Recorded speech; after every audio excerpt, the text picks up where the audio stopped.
Hey y'all, I'm Kori Ashton and it is another Monday Marketing Minute. Today's tip is about social listening. You might be missing an opportunity today to go over to your social networks and communicate directly with a customer, engage with them on a review, or even get a sell right here in the moment.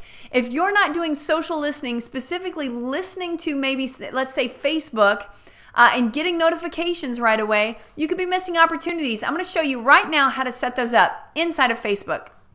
All right, you need to be an admin for your Facebook page in order to do this. That needs to be your user role. But you'd come out right here to settings. Once you're viewing your page, come over here to notifications and just kind of work through each and every one of these and see what you would like notifications on. You can even get text message notifications so that you're immediately available if you're not around a computer to respond back to that person who's engaging with you. It's super important that you have your social listening ears on in order to best utilize your social networks. The exciting thing about this is all social networks have the ability for you to get notifications, whether it's just an icon on your cell phone or an email or a text message alert. It's very important if you're using these for your business to be sure to have your social listening ears on.